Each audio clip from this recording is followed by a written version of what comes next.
Gathered friends, welcome to Rated Exploited. Like and subscribe to empower the world of Matanui. Each gesture strengthens unity with the Bionicle. Now, let us delve into the lore of LEGO Technic. First impressions are absolutely vital. For many of us, our first interaction was right here on the store shelves. Turagaduma and Nevok. Definitely a more urban-style packaging, Metronui in the backdrop and bursting through this cave wall.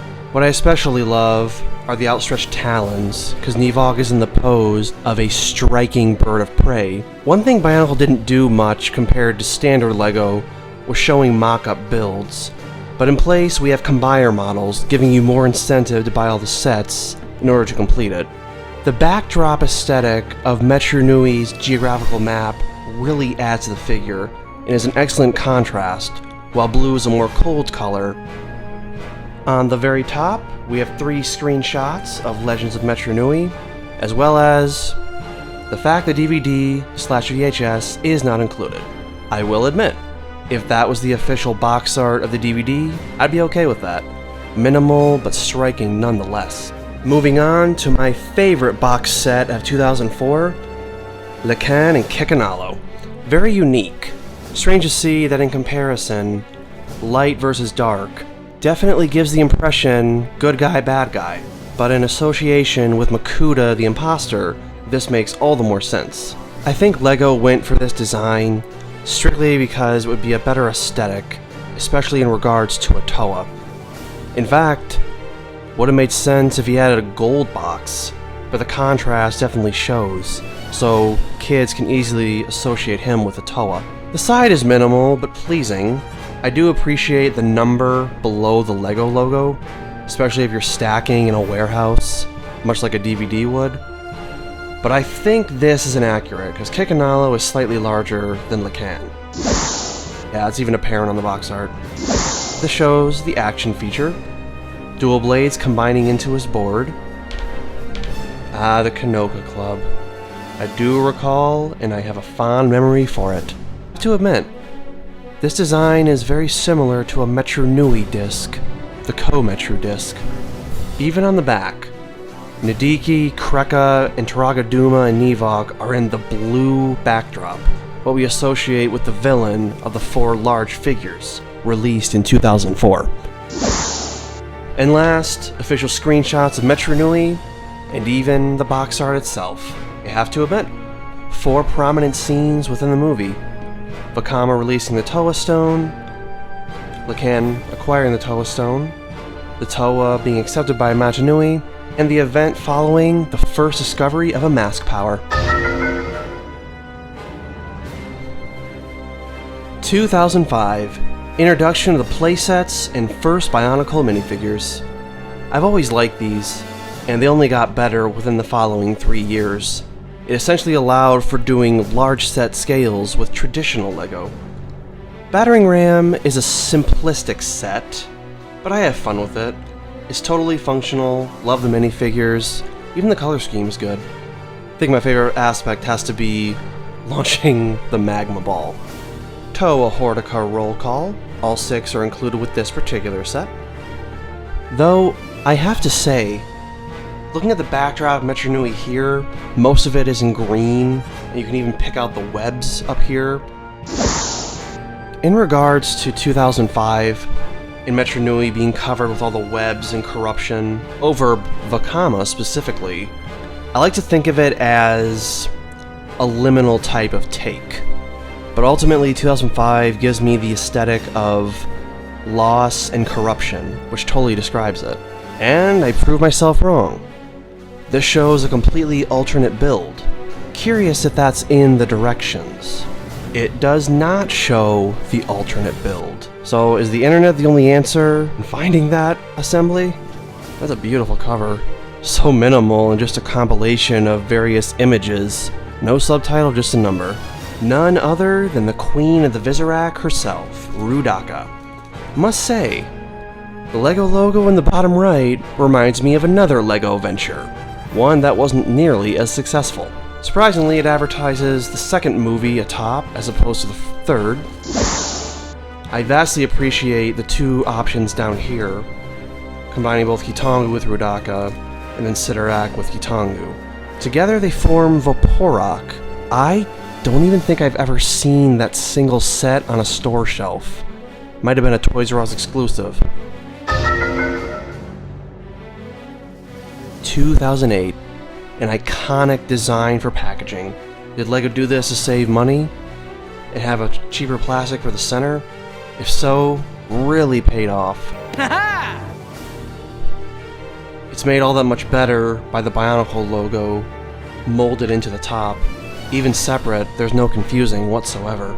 Expertly showing the warning, the stats of the figure, just absolutely impressive. You could call the figure combo a gimmick. I like to see it as branching the paths. Pohatu was almost double the price of what he was in 2001, but it is a much larger figure and a much more intricate design. But if you didn't want to buy a full figure, you could always go with the small counterpart. And LEGO's been doing this since the beginning. We have Matoran and Toa, Turaga and the Toa. So if you didn't want the large sets, but you still wanted a LEGO figure from BIONICLE, you always had your option, which was much cheaper. I think that also plays into why the figures were only $7 in the end of it in 2010. This surprisingly is a different take, as it's corrugate and not plastic. In a way I do prefer it, but the stalactite design gives like a stand for the figure, and they too have BIONICLE etched into the surface. Into the end of 2008, another iconic design. Mask of Life, mechanical, more of a rugged biological look. Even a small detail of Cardanui's icon. Do appreciate that. This may be my most favorite version of Tahu.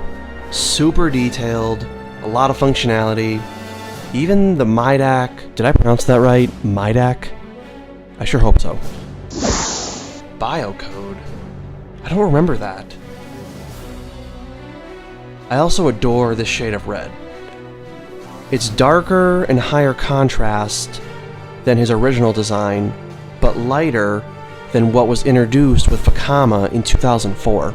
I can only visualize what this would look like stacked up on a shelf, all of them side by side. Be able to identify each one just by their color. Now, let's get extreme with the details. Mask Maker versus Skull Grinder. First of all, love this typeface down here, and urban-like style, what I enjoy associating to what 2006 introduced. We have the banner up here, Mask of Life, new logo, and of course, LEGO.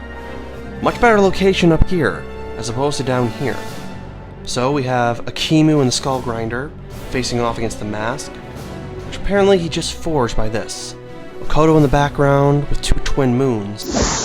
Actual size of the mask included. And the back, oh yeah. Designers went all out on this, showing the action feats, retaining the number of the set, Makoto's backdrop, and Akimu facing off against Skull Grinder. And something retained from the first year of BIONICLE, the 2D animations showing the conflict. So yes, the Kata Combiner retained from the original era, even if not one single person in BIONICLE G2 was responsible for G1. They still kept it quite consistent, with gorgeous figures we can only expect from LEGO.